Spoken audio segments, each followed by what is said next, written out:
Tonight on CTV News, killer on the loose. He was such a kind, loving, virtuous, decent human being. I don't know why anybody would want to kill him. Who killed Mohammed Ash Zafar? Police say people who use dating apps could be at risk. I don't really want my kids to grow up in this kind of area if that's how it's going to be. Violence in New Westminster, a local park taped off how it's connected to a shooting that sent a man to hospital. I went back to Black Creek this year and found a stump. Calls for the province to protect old growth trees after a massive ancient cedar was cut down. And stepped up security for one of the city's largest public events since the Lapu Lapu tragedy, unveiling plans for the Lunar New Year parade.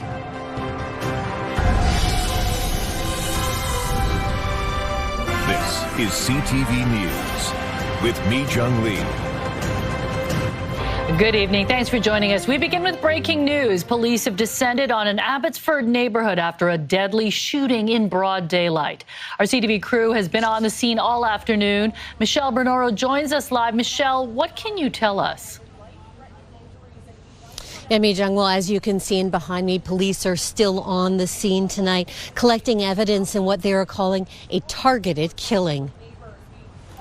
First responders rushed to Assist and Drive around 12:30 this afternoon when gunfire rang out. Police found a man suffering from gunshot wounds, and despite efforts to save him, he died at the scene.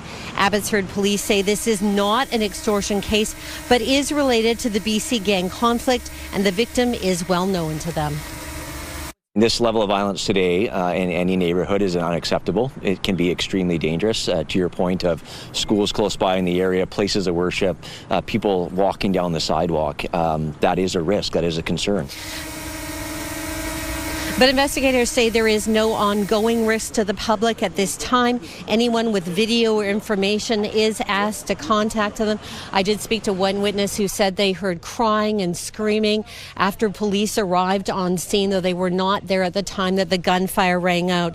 Now, CTV has learned that the victim at one point had been under house arrest and that at one point was also the subject of a public warning. Mijung? Yeah, distressing day for sure in that community. Michelle Bernoro live in Abbotsford. To another shooting now, this one in New Westminster, where a wounded man was found by a patrol officer early this morning. Investigators have spent the day at multiple scenes, one of them at Tipperary Park, where we find CTV's Ben Nesbitt. Ben, what do we know so far? Yeah, I mean, John, unfortunately, not a whole lot. The only real concrete information we've gotten from police so far is that they did find a man suffering from gunshot wounds. He was kind of outside an apartment building on Columbia Street, about a handful of blocks south of here. We don't know where he was shot, if he was on foot. We did see a car being towed out of that area earlier today. Police would not confirm if that's a part of their investigation. And then later in the day, they moved up here to the park. Not exactly sure what they were looking for here, but they confirmed the two locations are connected to this crime. But unfortunately, right now, a lot more questions than answers. One of New Westminster's main arteries closed off for the morning commute after police officers who just happened to be in the area made a startling discovery. When officers approached the male, they noticed that he was suffering from gunshot wounds, and responding officers administered emergency first aid. The man was taken to hospital. The severity of his injuries has not been shared by authorities. Police say it happened at around 3 o'clock in the area of 100 Columbia Street, which was closed off for hours. I came out of the building and there was like police tape in our lobby and cops were sitting out on the road, and it was all taped off here when I came out through the parkade to go out the other way. Eventually, the scene is cleared, but officers appeared to head to a second location at Tipperary Park.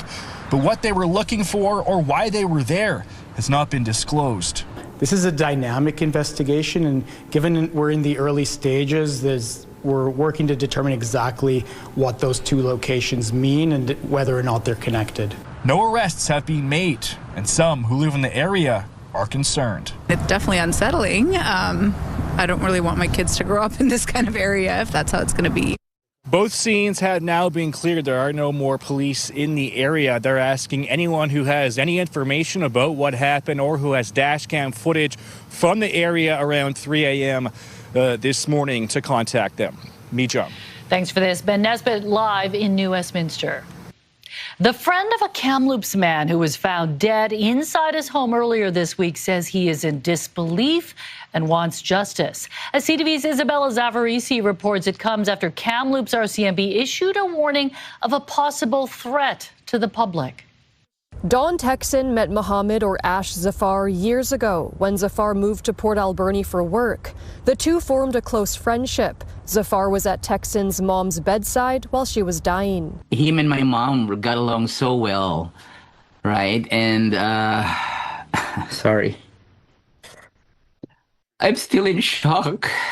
From Port Alberni, Zafar moved to Kamloops, where RCMP say he was found dead inside his townhouse in the city's West End on Monday. He was such a kind, loving, virtuous, decent human being. I don't know why anybody would want to kill him. Mounties are appealing to the public, saying they're looking for those who may have communicated with Zafar on men seeking men dating sites or apps. Originally from Pakistan, Texan says Zafar had not publicly come out and questions whether he would invite a stranger into his home. We met on a dating app, but we met in public. So I don't think Ash would have let that person, whoever that was, into his house without meeting out in public first. On Tuesday, RCMP called Zafar's death an isolated incident. That has since changed. Police now issuing a warning to the public. Yes, there is a threat to the public with respect to an individual who is under investigation for an act of homicide.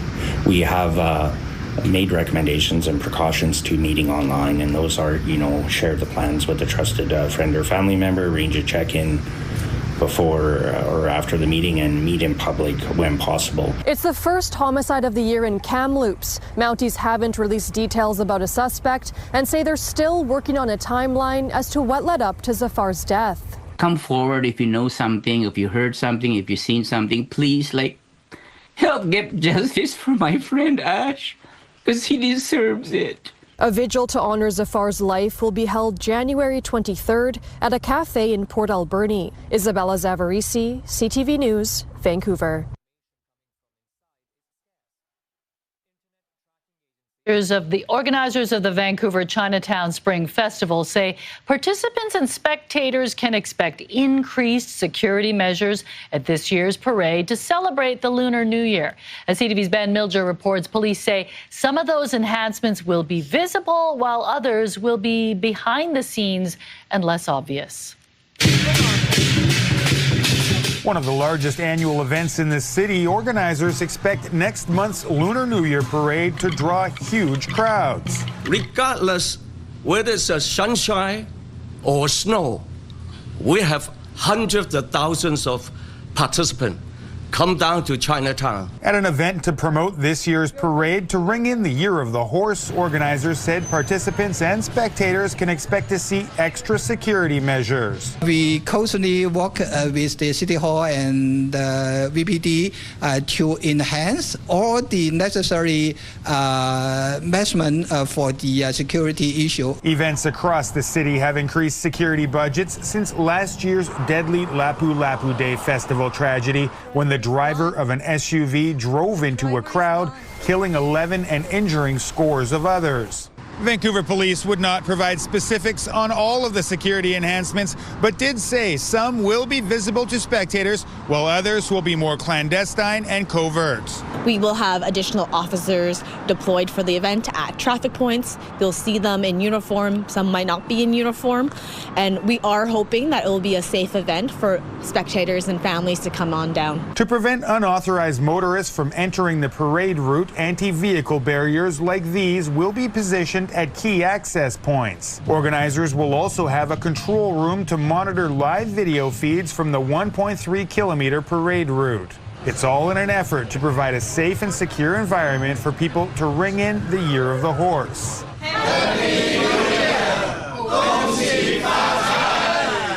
This year's parade takes place on Sunday, February 22nd. Ben Milger, CTV News, Vancouver. Let's go outside now to a shot from Grouse Mountain. Beautiful snow. Skiers are happy. Yes. And it was a nice day today, too, down here. Not too bad at all. We had cloudy skies. Yes, a lot of people are hitting the slopes for night skiing tonight into the weekend. More snow on the way. Here's a look at conditions right now across the Lower Mainland. We're sitting at 6 degrees at the harbor, as well as in Burnaby and in Pitt Meadows, Chilliwack, Abbotsford at 5, warmer in White Rock, 7 degrees right now. So here's what we can expect for the weekend. Rain anywhere between 15 to 25 millimeters tomorrow, 7 degrees. More on the way on Sunday. It'll be very soggy. Right now we're expecting heavy rain, anywhere between 30 to 40 millimeters of rain with a high of 8. CTV Weather brought to you by Expedia Cruises. Explore the endless possibilities at one of our 36 BC locations. Learn more at expediacruises.ca. A wet weekend continues into next week. I've got those details coming up. All right, thanks, Ann. A forest watchdog is sounding the alarm, alleging illegal logging in one of Vancouver Island's last remaining old-growth valleys. He says the province needs to act now before more ancient trees are lost. CTV's Kevin Chirac reports. Joshua Wright is a filmmaker and self-described forestry watchdog who frequently travels the West Coast. He says a recent trip to central Vancouver Island resulted in a disturbing discovery. Black Creek is an ecosystem that has remained intact for 11,700 years since the last ice age. And under the province's current forestry regulations and current forestry policy, it is being destroyed. Wright says he first visited the area in 2024 and documented this massive yellow cedar tree, nearly 3 meters in diameter, large enough to qualify for protection under BC's Special Tree Protection Regulation. But when he returned this year, he says that tree was gone. I went back to Black Creek this year and found a stump. And this was a explicit violation of the Forest and Range Practices Act, a violation of the Big Tree Protection Order. And says its loss symbolizes what's happening to old-growth forests across the island. When we lose old-growth forests, we are losing biodiversity. We are accelerating the extinction crisis. Wood from old-growth trees is considered extremely high quality and valuable, used in everything from homes to acoustic guitars. And while the province does have rules on sustainable practices, Wright wants to see better enforcement. Unless the province enforces regulations against forestry companies, then there's no point in having regulations at all. The Ministry of Forests denied our request for an interview, telling CTV News it has opened an investigation but couldn't provide further comment at this time. For Wright, he hopes the logging company responsible is fined or sanctioned and that BC acts before more ancient forests disappear.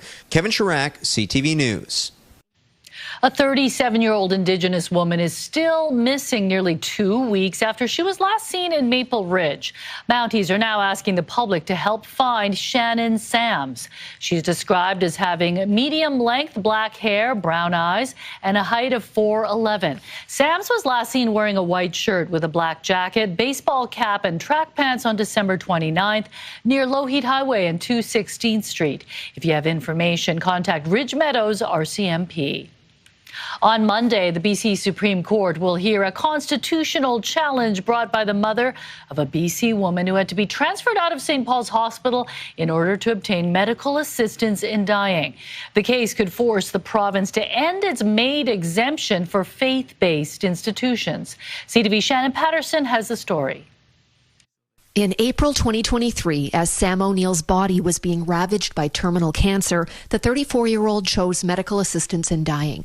But because she was being treated at St. Paul's Hospital, a faith-based institution that refuses to allow MAID, she had to be transferred elsewhere in the final hours of her life. And that caused significant harm for her in being transferred.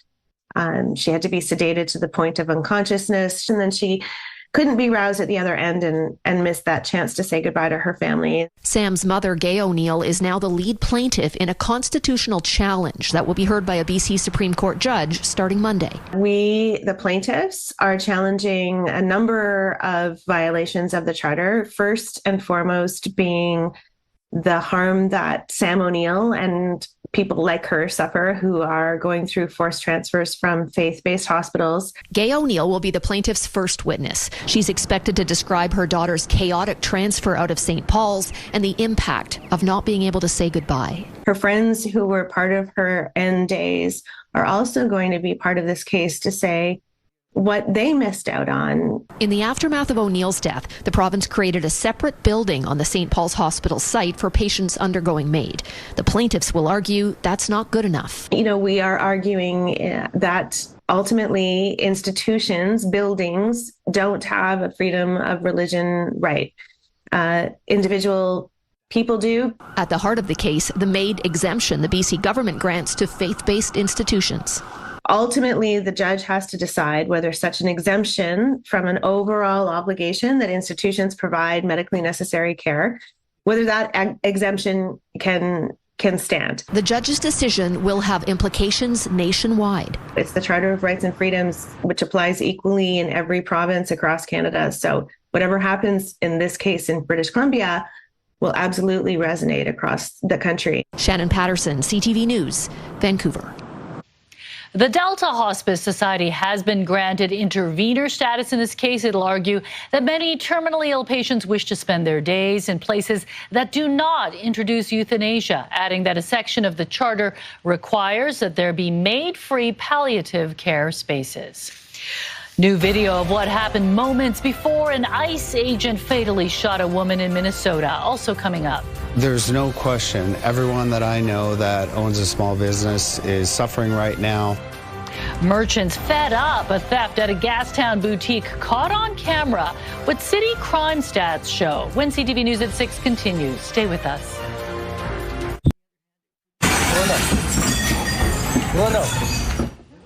Dramatic video captured the moment a group of thieves took off after breaking into a jewelry store in Calgary yesterday.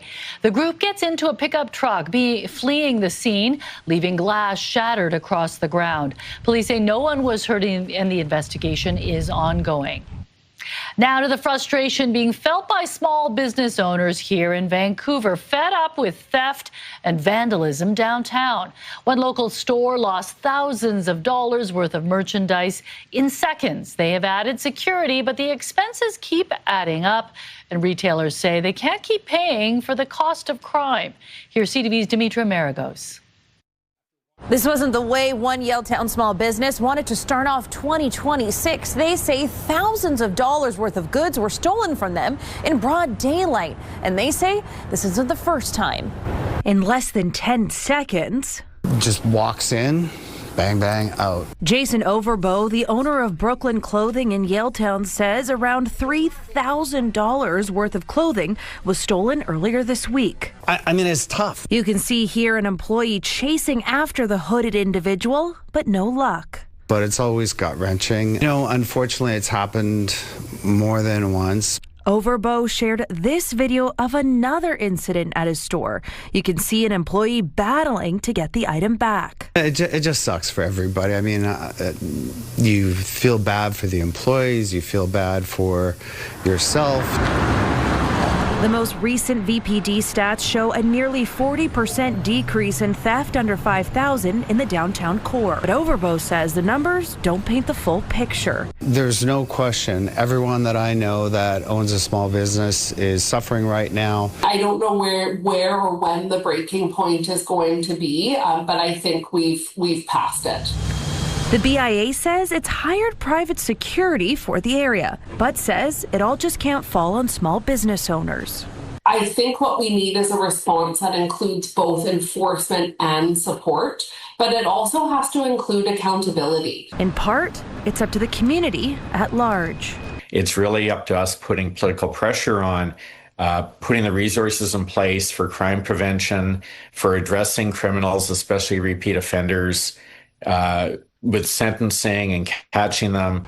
Overbo says what was once understanding has now turned into frustration. I feel like there's not a lot of personal responsibility. I feel bad because I don't have as much empathy as I used to have. Dimitra Maragos, CTV News, Vancouver. For decades, one woman's work has shaped how fingerprint evidence is recovered and trusted in Canada. Now she's being appointed to the Order of Canada. Della Wilkinson was a forensic scientist with the RCMP, spending her career tackling one of the field's toughest problems, that being how to recover reliable evidence like fingerprints from the most challenging surfaces like human skin. She became a world leader in evidence recovery from contaminated environments, working with labs in the U.S., Australia, and the U.K. Now, as a result of that work, those countries have protocols to deal with those types of exhibits, and they know what they can do and which exhibits they have to treat within the scene and which can be taken out of the scene. That work would later be drawn on in major criminal investigations, including one of Canada's most notorious serial killers, Robert Pickton. New cell phone video has surfaced from the ICE officer who fatally shot a Minnesota mother. Also ahead. He lumped Canada and Mexico into the same basket. First it was Venezuela. Now Donald Trump is signaling U.S. troops may target Mexico. What this could mean for Canada, that's ahead. Donald Trump is talking tough on Mexico, signaling land strikes against drug cartels in that country are coming. The U.S. has already said it believes cartels are operating in Canada, and officials on both sides of the border are cautiously watching the president's next move. CTV's Judy Trin now with the Mexican response and growing risks for Canada. Donald Trump claimed the capture of Nicolas Maduro was about stopping narco-terrorism. Now Trump is signaling he may send American troops onto Mexican soil. We've knocked out 97% of the drugs coming in by water, and we are going to start now hitting land with regard to the cartels. The cartels are running Mexico.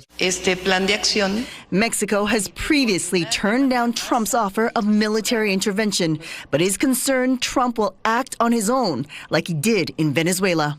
And I think for Canada, that's also dangerous. Don't forget that when we started this year, a lot of the discussion was around "quote unquote" fentanyl flows across borders, and he lumped Canada and Mexico into the same basket. The U.S. has declared 8 cartels terror organizations. 7 of them are based in Mexico. During his meeting with Sheinbaum last September, the Prime Minister acknowledged some of them operate in Canada. With respect to transnational crime, organized crime, cartels, gangs, the unfortunate fact is that there are gangs from one country in another country, but also vice versa. In recent months, Mexico and Canada have stepped up efforts to disrupt trafficking networks, including raids to close in on Ryan Wedding, an alleged Canadian cocaine kingpin, believed to be protected by the Sinaloa cartel. On social media, the White House warned, F around and find out. After Venezuela, after threats to invade Greenland, and now Mexico, analysts say Canada could be most exposed. If you are weak and you are doing stuff Trump doesn't like, and you can be an ally or you can be an adversary, right? You can be Canada or you can be Venezuela, but you get FAFO'd. In a recent interview with the New York Times, Trump said that he's not constrained by international law or Congress, but by his own morality. He says that's the only thing that can stop him. Judy Trin, CTV News, Ottawa.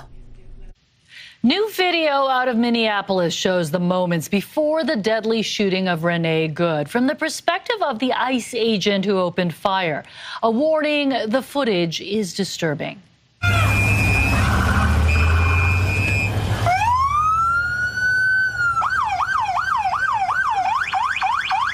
That's fine, dude. I'm not mad at you. That's Good speaking to the officer before the deadly confrontation. He records her license plate and circles the vehicle before Good reverses, turns the steering wheel right, and tries to drive away. The video does not show if the SUV made contact with the agent, as federal officials have claimed. The FBI has taken over the probe as Minnesota leaders push for state investigators to be included. This is a time to follow the law. This is not a time to hide from the facts. This is a time to embrace them, making sure that we're pushing for transparency every step of the way. The fact that Pam Bondi's Department of Justice and this presidential administration has already come to a conclusion about those facts is deeply concerning. Federal officials have described the shooting as an act of self-defense and say the officer's cell phone video is evidence that Good was weaponizing her vehicle.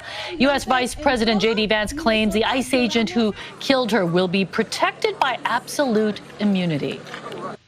Iran is now under a nationwide internet blackout as anti-government protests enter their second week.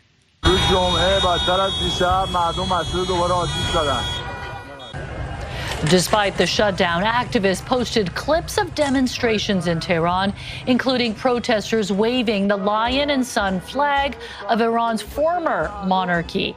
NetBlocks reports the blackout has lasted more than 24 hours, with connectivity flatlining around 1% of normal levels. The unrest began December 28th over economic anger and has become a test of exiled Crown Prince Reza Pahlavi's influence after his calls for protests Thursday and Friday night. The calling for the Crown Prince as a leader is significant because he embodies both a tradition that is familiar in Iran, but also representing secular liberal values. The internet cut has also taken Iran's state-run and semi-official news agencies offline. A U.S.-based human rights group says at least 62 people have been killed and more than 2,300 detained since the protests began. An ultra-marathon run by a Calgary man being fueled by Costco hot dogs. What he's really hoping to achieve. Also ahead. They were at one point thought to be going extinct in the year 2020, but luckily they have survived past then. They are pretty strange-looking creatures, but really cute. Meet the stars of the newest exhibit at the Vancouver Aquarium. Their most intriguing quality is just ahead.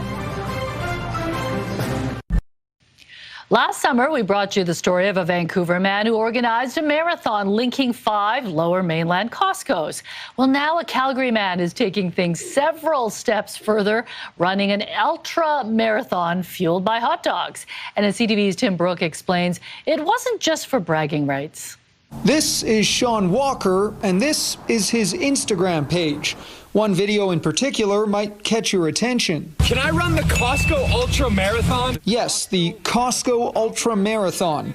It's a grueling run between the city's 4 mega stores with stops along the way for some extremely healthy nutrition. My fuel for the day was the hot dogs, and I ran through breakfast, lunch, and dinner, so I needed them. Walker only slowed to scarf down Costco's internet-famous dogs. What can go wrong with $1.50, you know? Starting in the Southwest, Walker stopped at stores in Deerfoot Meadows, Sunridge, and eventually Beacon Hill. He says it was actually the food that kept his feet moving. Whenever I got to eat a hot dog, it means I got to take a break and relax for a bit. In total, he covered almost 52 kilometers in just over 7.5 hours, which has to be some sort of record. On Instagram and TikTok, the stunt has racked up a combined 310,000 views as of Friday. But as fun as going viral is, Walker insists the real intention behind the run was to grab attention for the Calgary Food Bank. Just encouraging people that can to donate, and when you come to Costco, just grab a couple extra things and drop it off. The charity appreciates the creativity, especially now as it helps more than 900 families every single day. The first thing I thought was, now I want a hot dog. I just love when folks find ways to use their talents and their hobbies and their passions to combine that with giving back to community, and that's just clearly what he did here. Tim Brooke, CTV News, Calgary. I don't know if Costco hot dogs would be enough motivation for me to run an ultramarathon in the snow. That is amazing. We know Calgary's so spread out. Yeah, and record-breaking time, too. Oh, amazing. Fast eater, fast runner. Yeah, should we change his name from Sean Walker to Sean Runner? Possibly, I think so. Excuse me. All right, let's take a look at our forecast as we head... a little bit of a tickle in my throat right now. We do have a strong system moving its way in from the Pacific, bringing in some strong winds for the North Coast, Central Coast, Haida Gwaii, and northern tip of Vancouver Island, with winds gusting to 120 kilometers an hour through tonight. Rainfall warning in effect for the inland sections of the North Coast. 50 to 100 millimeters of rain as we head through the day tomorrow. Right now, we're seeing dry conditions across the lower mainland. Rain returns tomorrow morning. As you can see on our weather tracker, continues through tomorrow afternoon. It'll be heavy at times, eases tomorrow night, and then redevelops overnight into Sunday, and it'll be heavier as we head through the day. A dry day for the central interior with some sunny breaks. Your provincial forecast at the bottom of your screen. Wet and windy once again for Port Hardy, 9 degrees. Campbell River and Comox at 8. You'll see winds gusting to about 80 kilometers an hour.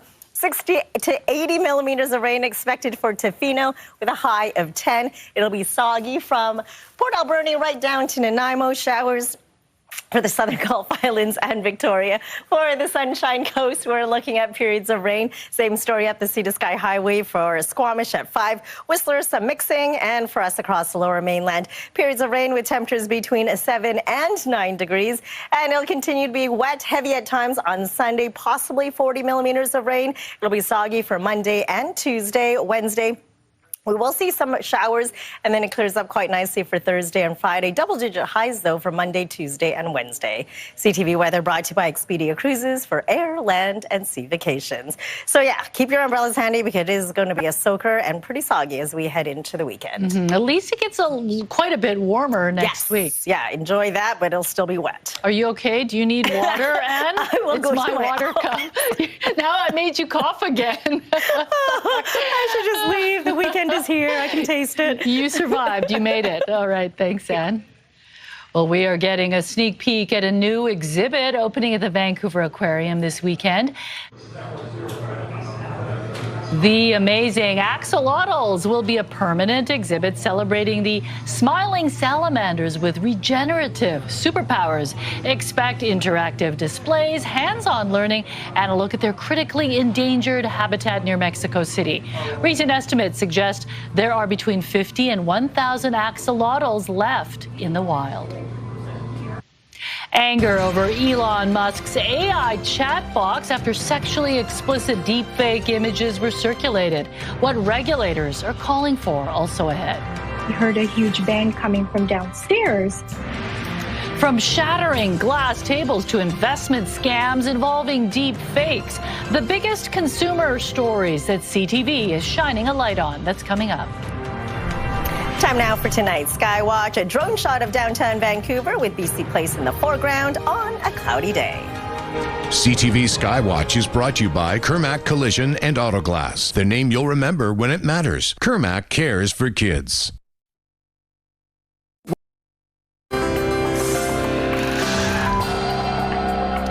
Taking a look at today's markets, the Canadian dollar traded just below 72 cents to the U.S. dollar. Oil was up $1.36, closing the day at $59.12 a barrel. Gold gained nearly $41 on the day. The TSX up 234 points. The Dow Jones up 237. Elon Musk's social media platform X is under fire over its AI chatbot Grok. The backlash erupted when users discovered Grok's image tool could create fake and often explicit photos of people without their consent, including minors. Today, X restricted access to those features behind a paywall. Musk insists anyone using Grok for illegal content will face account suspensions and removal. Critics argue the safeguards fall short, as some users say they have already found workarounds. From crypto scams to exploding glass tables, Facebook fakes, and gift card fraud, our consumer stories get a lot of reaction. For Feedback Friday, CTV's Pat Foran reflects on some of the biggest scams we've covered lately. In 2024, almost $6 million worth of gift cards turned out to be empty, according to the Retail Council of Canada. Criminals are able to tamper with them and drain their balances. Peter and Elaine Terry bought their friend one that turned out to be empty. And they told him it had a zero balance. With CTV's help, the Terrys got a refund, but Jonathan wrote, I bought 3 $100 gift cards and all were empty. The gas station where I bought them is taking no responsibility and I've lost my money. We heard a huge bang coming from downstairs. Sonia Rahman was stunned to find her glass table had shattered into thousands of tiny pieces in the middle of the night. It happened for no apparent reason. We were both shocked and horrified and terrified to see what happened. Rona sent photos of her glass table, which also recently shattered, shooting glass across the room. She said, "Our glass table exploded at 5 a.m. We awoke to a dangerous mess with shards everywhere. I'll never buy a glass table again." Canadians have lost more than $1.2 billion to investment scams over the past 3 years. Many involve fake AI-generated videos on social media, promising huge returns with little effort. CTV interviewed 2 people who together lost more than $2 million. I don't have no retirement saving. Everything is gone. B wrote and said, "We also got caught in an investment scam. We invested in cryptocurrencies after seeing a video online and lost $1.7 million. I'm upset. I'm angry. Jackie Belfour was on Facebook when an ad popped up for a clothing store that claimed it was going out of business. She bought an outfit and pair of shoes, but when they arrived, the clothing was cheaply made and the leather shoes turned out to be plastic. I felt ripped off. Ramola was online and saw a lamp made of stained glass, but when it arrived, it was nothing like what was promised. She told us, "I bought a stained glass lamp through a Facebook ad for $169. The lamp I got was painted plastic and 6 inches high. What a ripoff." Pat Foran, CTV News. Coming up, chosen to defend gold, Hockey Canada and the COC unveil the 2026 Women's Olympic roster that will head to Milan. Who made the cut? Just ahead. Plus, Anita's art. Adam finds out how an Esquimalt woman is being inspired to be creative during daily walks with her dog. Next on the Sawatsky Sign Off. Right now, here's Carrie with a preview of Your Morning Vancouver. How can Canada prepare for a world without CUSMA? Monday on Your Morning Vancouver, insight into the immediate tasks our country should be undertaking now ahead of North American trade negotiations that might not happen at all. And how new food labels that are more right in your face could reshape food choices. We're back on Monday morning. We'll see you then.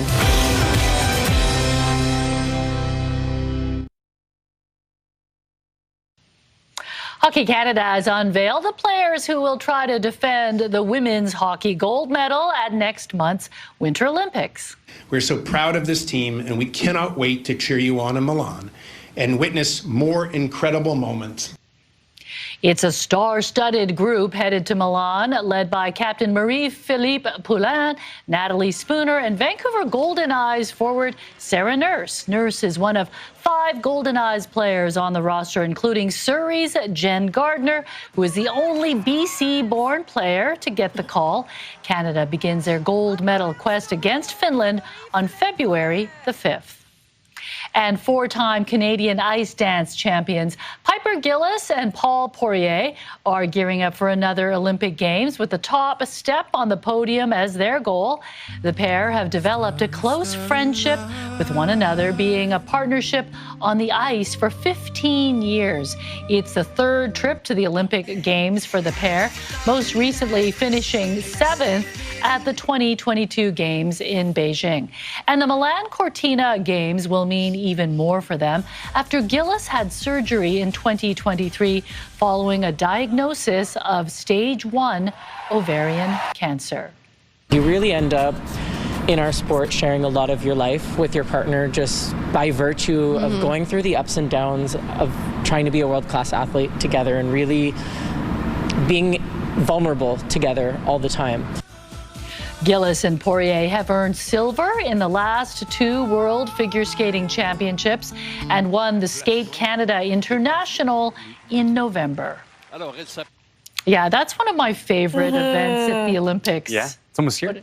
Yeah, I know. It's coming up quickly, just a few more weeks. Okay, it's time for Friday Feel Goods, a weekly roundup of unique events happening in Metro Vancouver. Here are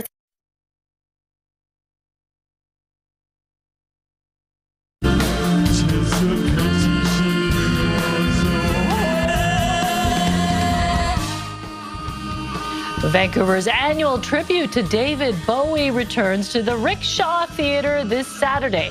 The Bowie Ball will showcase 12 local bands while raising money for the BC Cancer Foundation. Since no minors are allowed, the bar Lana Lou is hosting a kid-friendly version dubbed the Bowie Ball Pit starting at 4 p.m. That sounds like a lot of fun, the Bowie Ball Pit. No kidding. You're not allowed to go to that one. No, That's why just not? for kids. So you have to go to the adult version one. I'm sure a lot of kids probably don't even know who David Bowie is, but hey, it's a good time, though. They will learn. All right. Well, why watch the Golden Globes at home when you can see the award show on the big screen? The Rio Theatre will be hosting a watch party this Sunday. Come dressed to impress to take part in the red carpet event at 4 p.m. or come in your sweats for the award show at 5. There will be grilled cheese, popcorn, and booze available for purchase. Sounds like fun. If you wear sweats. I'm 100% wearing sweats, yeah. Comfort first, right? You have to be comfortable, of course. All right. Well, if you're channeling creativity, one of your New Year's resolutions, head to the Museum of Anthropology at UBC this Saturday. The group Urban Sketchers Vancouver is hosting a meetup there at noon, and the museum's towering totem poles and galleries will provide the inspiration. All you need is a sketchbook and drawing tools. It's very cool. Very cool. Ooh, I love that place. There's a real kind of spiritual vibe there. Yeah, so beautiful. And it'll be good if the weather is nasty outside, right? Stay indoors, get sketching. Okay, if you have any events you'd like us to highlight, email your tips to ctvfeelgoods@ctv.ca. We'll get to the Sawatsky sign-off. But first, Craig, what's coming up tonight at 11:30? We do have a busy night ahead of us. We are following the anti-government protests that are sweeping Iran. A protest is also taking place here in Vancouver tonight. We'll have the latest on that. Also, we have details of a violent road rage incident in the Marfil area of Vancouver this week. Police are telling us a 60-year-old woman was punched in the head by a man multiple times and was taken to hospital. We'll have this and much more tonight at 11:30. Hey, John? Pretty scary how people can just lose it on the road. All right, thanks, Craig. Well, it doesn't take much for a woman on Vancouver Island to find inspiration. During a dog walk on the beach, she scores all she needs to create works of art. Adam explains in tonight's Sawatsky sign-off.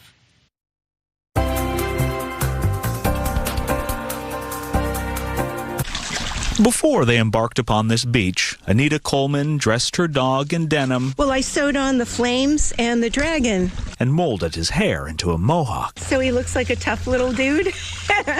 And like the pups named Bean, but looks nothing like one, Anita's searching for things that seem like something else. Noses, heads, ears. You never know what you're going to find. To appreciate her perspective, we need to go back to when her younger self drove from Quebec to California. I really wasn't focused on a career. I was just traveling. I was just living life. But what Anita really wanted to do was draw. So the single mom sent some of her sketches to Hallmark Cards and got hired. I just started dancing around the kitchen with my son, and I was singing, "We're in the money."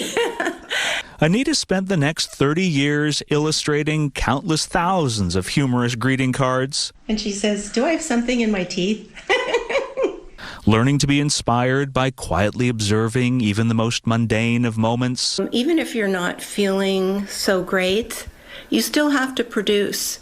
Which resulted in her mastering the art of seeing the positive possibilities in everything. This hinge would be good wings. Well, now that Anita's retired from drawing characters on cards, she's focused on constructing them out of those random things she finds on beaches and in thrift stores. Some people, I guess, like shopping for shoes. I like shopping for junk. And then transforming that junk into a junk band. Or attaching all sorts of bits and pieces onto hand-painted driftwood to create a whole cast of whimsical critters that Anita displays all around her home that, despite many offers, has never considered selling. They're my family and my friends. I like having them around. Their presence comforts me. And perhaps reminds the rest of us that if we take the time to observe the world around us, we just might find every element we need to turn the ordinary into something extraordinary.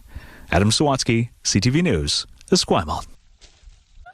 Oh, I love Bean's face. Oh, yeah, very cute. How can you not be inspired with a cute dog like that? But amazing creations that she's put so together. creative. Yeah, you just spend a bit of time and relaxing on the beach and you'll find all sorts of things. Yeah, pretty impressive.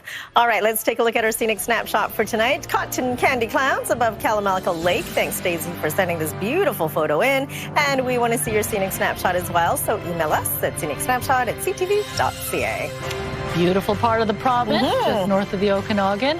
A rainy weekend for us, right? Yep, stay indoors or get outside and get wet. Your choice. I'll opt for option 2. Okay, good. Well, Craig's back tonight at 11:30. Thanks for sharing part of your evening with us. Good night.